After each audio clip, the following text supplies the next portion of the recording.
Ravi's International School. Trust assured for your child. A sprawling, safe and home-like campus for residential and day scholars. Call 7331 ఇప్పుడు అమ్మాయిలు ఎలా ఉన్నారంటే అమ్మాయిలను అబ్బాయిలను ఇండస్ట్రీలో love start అయిన తర్వాత అన్ని ఓకే అనుకొని ఓకే ఇది రియల్ లవ్వే నమ్మొచ్చు, మ్యారేజ్ కూడా వెళ్ళొచ్చు నెక్స్ట్ ఇయర్ అంటే కొంతమంది ఉన్నారు కదా. ఇప్పుడు శ్రీహాన్ వీళ్ళు ఇలాంటి వాళ్ళు ఉన్నారు. వాళ్ళు లవ్ చేసుకుంటున్నారని సమాజం మొత్తానికి తెలుసు, పెళ్లి చేసుకుంటున్నారని అందరూ తెలుసు. ఎన్నో ఇయర్స్ నుంచి కూడా చిన్న చిన్న మిస్అండర్స్టాండింగ్స్ కూడా వచ్చినా వాళ్ళు చాలా మంది ఉన్నారు. I'm so happy how they connected. వాళ్ళ బాండ్ ఎవరో ఒకరు తగ్గాలి కదా. That is great. లైక్ బాగుంది కదా, బాగుంటుంది కదా, అండర్స్టాండబుల్, లైక్ బాగుంది. ఏం లేకుండే స్టార్టింగ్ లవ్ లో పడిపోగానే ఇంటర్వ్యూస్కి వెళ్ళిపోయారు. చాలా బోల్డ్ గా ఇద్దరు ఆఫ్ బట్టలు వేసుకొని ఇన్స్టాలో పోస్టులు పెట్టేశారు. ఇద్దరం లవ్ అని ఛానల్స్ కి ఇంటర్వ్యూలు ఇచ్చేసుకున్నారు. బర్త్డే పార్టీలకి, మ్యారేజెస్ కి ఇద్దరు కపుల్స్ లాగా వెళ్ళిపోయారు. చాలా చాలా చేసేసారు. అంటే పీక్ వెళ్ళిపోయారు అనమాట. With in that is what love do. That is what love do. నేను చెప్తున్నా కదా అది. హౌ అంతే కదా. ఇఫ్ నేను అంత పీక్ స్టేజ్కి వెళ్ళడానికి ఏంటి కారణం? నా లైఫ్ అంతా ఒక పర్సన్ అని నమ్మితే గానీ నేను వెళ్ళను కదా. నమ్మకపోతే నేను చూపించాను కదా, బయటకి చూపించాల్సిన అవసరమే లేదు కదా, దాచిపెట్టుకొని ఉండొచ్చు కదా. అండ్ అవతల మ్యానిపులేషన్ కూడా ఉంది. ఈ వాంట్స్ టు షో. బట్ కష్టపడి వచ్చావు. బిగ్ బాస్కి వెళ్ళిన వచ్చిన రెమ్యునరేషన్ కానీ, సినిమాల మీద వచ్చిన రెమ్యునరేషన్ కానీ డెఫినెట్ గా కొద్ది గొప్ప ఉండుంటుంది మీ దగ్గర. ఏం లేదు. ఏంటి తర్వాత బ్రేకప్ అయ్యే టైం కి మీ ఫైనాన్షియల్ స్టేటస్, మీ బ్యాంక్ బ్యాలెన్స్ అంటే ఏంటి? 0 -5 lakhs అప్పు ఉంది. ఇంకా నాకు అప్పులు ఉన్నాయి. నాకు ఇంకా చాలా అప్పులు ఉన్నాయి చెప్పాలంటే. అవునా? ఎవరు అప్పులు ఇచ్చేవాళ్ళు అసలుకి? ఏం లేకుండా మాకు కూడా చెప్తే తెచ్చుకుంటాం కదా. ఇల్లు ఫైనాన్స్ ఇస్తారు నార్మల్ గా. ఏం పెట్టారు ఫైనాన్స్ కి మరి మీరు? షూరిటీ? గోల్డ్. ఉన్నదంతా అయిపోయి అన్ని అయిపోయింది. నేను గాజులు అమ్మేస్తాను. అదేదో యాడ్ లో చెప్పినట్టు. చిచ్చి దేవుడా, ఇలాంటి పరిస్థితి ఎవరికి రాకూడదు. ఏదో బిజినెస్ స్టార్ట్ చేస్తా అని చెప్పాడు అని చెప్పి 4 గోల్డ్ బ్యాంగిల్స్ తీసుకున్న నేను అవి అమ్మేసి మరీ బిజినెస్ స్టార్ట్ చేస్తే బిజినెస్ ముంచేస్తాడు. బ్యాంక్ బ్యాలెన్స్ కూడా మొత్తం నిల్లు. మొత్తం తను వెళ్ళక ముందు కూడా, అసలు తన ఇంట్లో నుంచి వెళ్ళిపోయే ముందు కూడా 5 lakhs, తనకి 4 lakhs ఇచ్చా నేను. వాళ్ళ ఏదో కట్టాలి, ఏదో EMIలు ఉన్నాయి, గోల్డ్ పెట్టేస్తా అంటే వద్దు, తనకు ఉండే గోల్డ్ పెట్టొద్దు అని చెప్పి ఇచ్చా నేను. నువ్వు గోల్డ్ పెట్టద్దు అని, తన గోల్డ్, తన బ్రేస్లెట్ చైన్ పెట్టద్దు అని చెప్పి. అయ్యో అదంతా వద్దే, ఇంకా అసలు సోది ఇదంతా. అవునా? నాకు చాలా డబ్బులు పోయాయి. నేను ఇప్పుడు ఐ డోంట్ కేర్ ఇప్పుడు. ఎన్ని లక్షలు పోయి దరిద్రం వదిలిపోయాను. టార్చర్ లైఫ్ లాంగ్ పెట్టుకోలే కదా, పెళ్లి చేసుకోను నేను. ఏదో పోతే 9 months 1 year, లైక్ ఒక 2-3 months బాగుండే. తర్వాత తన మ్యానిపులేషన్స్ ఇవంతా నాకు నచ్చలేదు.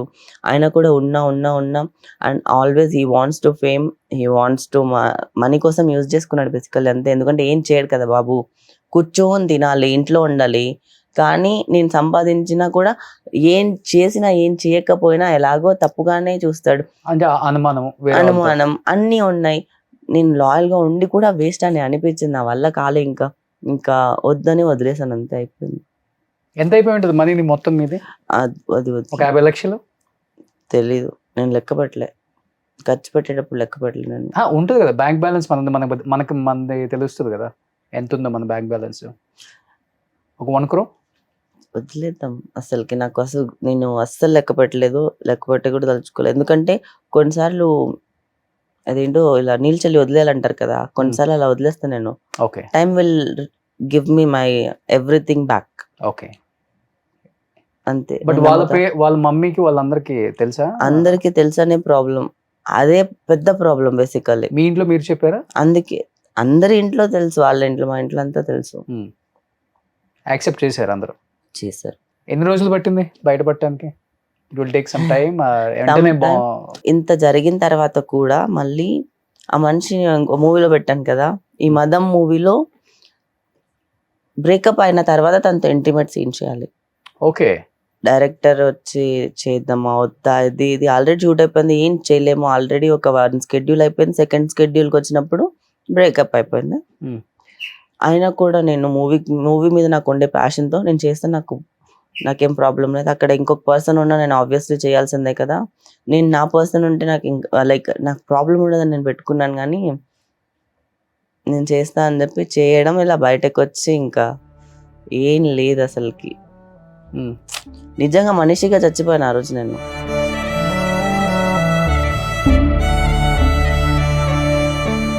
టైం పట్టింది బాగా. చాలా చాలా టైం పట్టింది, చాలా టైం పట్టింది, చాలా ఏడ్చాను. నిద్ర పట్టేవి కాదు, రోజు ఏడుస్తూనే ఉండే. ఎందుకు ఏడుస్తానో అర్థం కాని సిచ్యువేషన్కి వెళ్ళిపోయాను ఒకసారి నేను. ఎందుకంటే ఒకసారి నేను బయటకు వెళ్తున్నా, కార్ ఏదో ప్రాబ్లం వచ్చింది అనుకుంటా, క్యాబ్ బుక్ చేసి క్యాబ్ రావట్లేదని లిఫ్ట్ దగ్గర నిలబడి ఎడ్ చేస్తున్నాను నేను, నా సిచ్యువేషన్ ఇలా అయిపోయిందని చెప్పి. అంత పీక్ స్టేజ్. ఏం అంటే చిన్న చిన్న దానికి ఎందుకు ఏడుస్తున్నా నాకు తెలియదు అసలుకి. బేసికల్లీ మొత్తం అంటే సర్వం కోల్పోయి ఏం లేదు ఒక సిచ్యువేషన్. ఇలాంటి సిచ్యువేషన్ మళ్ళీ ఇంకెవరికి రావద్దు అనుకుంటున్నాను నేను. చాలా లోన్లీ అయిపోయి ఒక్కదాన్ని అయిపోయి మళ్ళీ ఇప్పుడైతే ఎలా ఉన్నానంటే లైఫ్లో ఇంకెవరిని నమ్మొద్దు, ఇంకా లవ్ ఇవి అవి కాదు. అసలు మ్యారేజ్ మీద ఒపీనియన్ చేంజ్ అయిపోయింది నాకు అసలు లేదు. నేను తనతో లైఫ్ లాంగ్ ఉండాలని అనుకుంది, నేను ఇప్పుడు పెద్ద బూతుగా ఫీల్ అవుతున్నా. మ్యారేజ్ అనే దాని మీద ప్రపోజ్డ్ మీ ఫర్ మ్యారేజ్, వాళ్ళ మమ్మీతో మాట్లాడి ఇదంతా దాని తర్వాతనే కదా మనం ఒక పర్సన్ని ట్రస్ట్ చేస్తాము. ముందుగా ఎందుకు ట్రస్ట్ చేస్తాము? తను మ్యారేజ్ ప్రపోజల్ చేసిన తర్వాతనే కైండ్ ఆఫ్ సోషల్ మీడియాలో కూడా ఓపెన్ అయింది. వాళ్ళ మమ్మీతో మాట్లాడించిన తర్వాత లైక్ ఆస్పెక్ట్స్ ఉంటాయి కదా ఒక అమ్మాయి ట్రస్ట్ చేయడానికి. ఎవ్రీథింగ్ చేస్తారు అబ్బా, కానీ ట్రూగా ఉండరు వీళ్ళు. కానీ ఎవరు సపోర్ట్ లేదా మీకు ఆ టైంలో? బిగ్ బాస్ ఫ్రెండ్స్ కానీ, ఇండస్ట్రీ ఫ్రెండ్స్ కానీ, కామన్ ఫ్రెండ్స్ కానీ? ఎందుకంటే ఫైనాన్షియల్ గా బాగా లో, జీరో బ్యాలెన్స్ వచ్చేసారు, బయటపడ్డారు. ఇంకా బయటకే రాలే నేను. ఇంకా ఫినాన్షియల్ గా నా ఓకే, చేస్తున్న movies okay, but it's not two high range లో కాదు. Okay okay, I can survive. But ఒక అమ్మాయికి, ఇండస్ట్రీలో ఉన్న అమ్మాయికి లైఫ్ స్టైల్ కి చాలా ఖర్చు అవుతుంది ఇక్కడ. నేను 1 year బయటకు వెళ్ళా. 1 year తర్వాత లాస్ట్ మంత్ నేను దుబాయ్కి వెళ్ళాను. అది కూడా అక్కడ నాకు ఆపర్చునిటీ కనిపించింది, ఒక వర్క్ కనిపించింది నాకు. అక్కడ నా ఫ్రెండ్ వెళ్ళి అక్కడ రియల్ ఎస్టేట్ చేసుకుంటున్నారు, ఒక కంపెనీ పెట్టి. నా ఫ్రెండ్ వాళ్ళ వైఫ్ అక్కడ రియల్ ఎస్టేట్ కంపెనీ పెట్టి చేసుకుంటున్నారు కాబట్టి నాకు ఆపర్చునిటీ కనిపించింది కాబట్టి నేను దుబాయ్కి వెళ్ళాను. లేకపోతే ఆ దుబాయ్కి వెళ్ళిన తర్వాత నాకు అర్థమైంది 1 month నేను అక్కడ ఉన్న తర్వాత, then I feel like okay, అప్పుడు నార్మల్ అయ్యాను. 1 year నేను కనీసం బయటకు రాలే. కనీసం ఒక రెస్టారెంట్కి, కెఫేకి, కాఫీ తాగడానికి, క్లబ్కి, ఎక్కడ ఫ్రెండ్స్ని కలవడానికి ఎవరు పిలిచిన నేను లేను. ఇదే మరి ఎట్లా? ఈ ఫ్లాట్ రెంట్ 1 year లో నేను ఏంటంటే షూట్స్ జరుగుతున్నాయి. షూట్స్ ఏంటంటే రోజు ఉండవు కదా. ఈ 5-6 ప్రాజెక్టే 6 months జరుగుతాయి కదా. మధ్యలో గ్యాప్ వస్తుంది, ఒక 1 schedule అవుతుంది, ఇంకొక స్కెడ్యూల్, ఈ స్కెడ్యూల్ గ్యాప్లో ఈ మూవీ, ఈ గ్యాప్లో ఈ మూవీ, ఈ వెబ్ సిరీస్ కాకపోతే ఇది. సో ఇంకా ఒక 3 movies నేను చేసింది ఇంకా రిలీజ్ అవ్వలేదు. రిలీజ్ అవ్వాలి. మిగతా అంటే ఇలా వర్క్ పరంగా నాకు ఎక్కడ మూవీస్ అయితే తక్కువ లేదు. ఎవ్రీ మంత్ 10 to 15 days నేను షూట్ చేస్తున్నాను. ఎవ్రీడే ఎంత వస్తుంది మీ రెమ్యునరేషన్? 50,000 ఉంటుందా? చెప్పనవద్దు. అప్పుడే కదా ప్రొడ్యూసర్స్ తెలిసేది, ఓకే ఇండియాని మనం బుక్ చేయొచ్చు ఈ సినిమాకి మంచి క్యారెక్టర్ కానీ. నాకు ఇంకా ఫ్లెక్సిబుల్ గా ఉంటారు. డిపెండ్ చెప్పాలి ప్రొడ్యూసర్ ఫైనాన్షియల్ స్టేటస్. ఇప్పుడు నేను చెప్పాను అనుకోండి, ఇంతే అని ఫిక్స్ చేస్తారు, లేకపోతే అంతా అని అనుకుంటారు. ఇదంతా వద్దు. ప్రతి మూవీకి ఒక బడ్జెట్ ఉంటుంది. ఆ మూవీకి తగ్గట్టు, ఆ క్యారెక్టర్కి తగ్గట్టు ఒక బడ్జెట్ ఉంటుంది. ఆర్టిస్ట్ని బట్టి ఒక బడ్జెట్ ఉంటుంది. మన మూవీలో చాలా చాలా క్యాల్కులేషన్స్ ఉంటాయి. అన్నీ అకార్డింగ్ టు, కొన్నిసార్లు నాకు మూవీ కావాలని చేస్తా, కొన్నిసార్లు నాకు క్యారెక్టర్ కావాలని చేస్తా, కొన్నిసార్లు డబ్బులు మాత్రమే కావాలని చేస్తా. సో అది ఎవ్రీ ఆస్పెక్ట్ మారిపోతూ ఉంటాయి. ఫుల్ అడల్ట్ కదా, దాంట్లో అడల్ట్ డబ్బు లేదు కాబట్టి కొంచెం కాదు. ఆ మూవీ బడ్జెట్ చాలా కాదు, అది దానికోసం కాదు, నా పర్ఫార్మెన్స్ కోసం చేస్తాను. నా యాక్టింగ్ చూపించుకోవాలి అని చెప్పి చేస్తాను.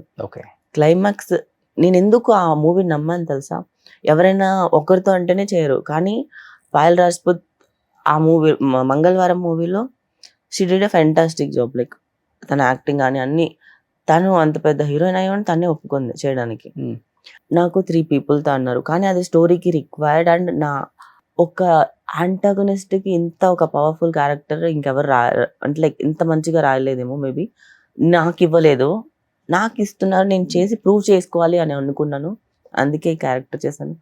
ఈ క్యారెక్టర్ చేస్తున్నప్పుడు కానీ, చేసిన తర్వాత కానీ, చేసినప్పుడు క్లాప్స్ కానీ, తర్వాత 1 మంత్ ప్రిపేర్ అయ్యా నేను క్యారెక్టర్కి. ఓ బేసికల్లీ మొత్తం ఉమెన్ సెంట్రిక్ మీద నడుస్తుంది, ఉమెన్ పాయింట్ ఆఫ్ వ్యూలో నడుస్తుంది. ఆ మూవీ క్లైమాక్స్ బాగాలేదని చెప్పి మార్చాలని చెప్పి చాలా హీరోస్ ఒప్పుకోలేదు. ఫైనల్ ఒక కొత్త హీరోని పెట్టి చేస్తారు. అంటే ఆ క్లైమాక్స్ కి అంత పవర్ ఉంది. ఓకే. క్లైమాక్స్ చూసి ఎంత మంది నాకు కాల్ చేస్తున్నారంటే ప్రివ్యూ షోస్ కి, మీరు నమ్ముతారా, సెన్సార్ సర్టిఫికేట్ రాలేదు 6 months. అవునా? 6 months సెన్సార్ సర్టిఫికేట్ రాలేదు. ఇప్పుడు ఏ సర్టిఫికేట్ విత్ 17 cuts వచ్చింది మూవీకి. ఓకే. అంత అలాంటి అడల్ట్ ఇక్కడ హైదరాబాద్ లో ఉంది. ఇవ్వలేదు. అడల్ట్ అంటే not only adult, violence, cost, money, ఒక సొసైటీ, క్రూవల్టీ, పోలీస్ సిస్టమ్, ఇలా మొత్తం every like cost every aspect లో అన్ని ఉంటది దాంట్లో. బేసికలీ స్టోరీ ప్లాట్ బాగుంటది. బట్ ఈ సినిమా తర్వాత ఇలాంటి క్యారెక్టర్స్ మీకు ఎక్కువ రోల్స్ అలాంటిదే ఎందుకు, ఇంకా పవర్ఫుల్ గా రాస్తారు కదా నా పర్ఫార్మెన్స్ చూసి అని. ఇంకా చెప్పలేదు నేను. నేను ఎక్కువ పర్ఫార్మెన్స్ కోసం చూస్తారా లేకపోతే గ్లామర్ కోసం చూస్తారా? గ్లామర్ కోసం, ఈ మూవీ తర్వాత పర్ఫార్మెన్స్ కోసమే చూస్తారు అని నా feeling. Censor board Mumbai revision కమిటీకి వెళ్తే, అక్కడ ముంబైలో సెన్సార్ బోర్డు 6 months తర్వాత వచ్చింది ఏ సర్టిఫికేట్ వచ్చింది కదా, సెన్సార్ బోర్డ్ డైరెక్టర్ ఫోన్ నుంచి నాకు కాల్ చేసి మాట్లాడారు. 15-20 minutes మాట్లాడారు నా క్యారెక్టర్ గురించి. యూనో ప్రతి ఒక్కరు మూవీ చూసిన వాళ్ళు, క్లైమాక్స్ చూసిన వాళ్ళు మూవీలో సీన్ గురించి మాట్లాడట్లేదు, నా పర్ఫార్మెన్స్ గురించి మాట్లాడుతున్నారు. I'm so much happily excited. మదం గురించి ఎందుకు తెలుసా, ఆ సీన్లు గుర్తుంటే అదే సీన్లు గుర్తుంటాయి కదా అందరికీ. కానీ ప్రతి ఒక్కరు, మ్యూజిక్ డైరెక్టర్ నాకు కాల్ చేసి, డేవ్ జాండ్, ఆయన కాల్ చేసి, ఇప్పుడు మ్యూజిక్ అవంతా అవ్వకముందు నువ్వు క్లైమాక్స్ లో చేసిన పర్ఫార్మెన్స్ కి నేను ఏం మ్యూజిక్ కొట్టాలమ్మా అని చెప్పి అడిగారు నన్ను. అసలు ఏం చేసావు, అసలు నాకు అర్థం కావట్లేదు ఏం మ్యూజిక్ కొట్టాలో అని చెప్పి, బ్యాక్గ్రౌండ్ స్కోర్ కొట్టడానికి. అంటే లైక్ అందరికీ అంత నచ్చింది. నేను చెప్పాను కదా, నేను పర్ఫార్మెన్స్ చూపించుకోవడానికి, నా యాక్టింగ్ చూపించుకోవడానికి మాత్రమే ఈ మూవీ ఒప్పుకున్నా. ఓకే. ఈ సినిమా తర్వాత మంచి ఆఫర్స్ రావాలని కోరుకుంటున్నాను నేను కూడా. Thank you. ఎందుకంటే చాలా కష్టపడుతున్నావు ఇండస్ట్రీలో, ఫ్రమ్ డే 1 నుంచి చూస్తున్నాను కాబట్టి నేను. ఆర్జీవి గారితో అంటే అది కూడా కొంచెం హెల్ప్ అయింది అనుకో, చెప్పుకోవచ్చు. ఆబ్వియస్లీ అన్ని నేను అన్ని నీ కాళ్ళ మంచిగానే తీసుకుంటాను. మీద పడే కదా. అవును, ఆ డాన్స్ నీ కాళ్ళు అవును. పట్టుకొని. అవును. ఓకే. బట్ ఇండస్ట్రీలో నీకంటూ వెల్ విషర్స్, మంచి ఫ్రెండ్స్ ఎవరు లేరా? గుడ్ అండ్ బ్యాడ్ షేర్ చేసుకోవటం. నాకు అందరూ ఫ్రెండ్స్ ఇప్పుడు బేసికలీ. ఒక్కళ్ళే ఉంటున్నారు కదా సింగిల్. నేనేంటంటే అందరితో మంచిగానే మాట్లాడతాను.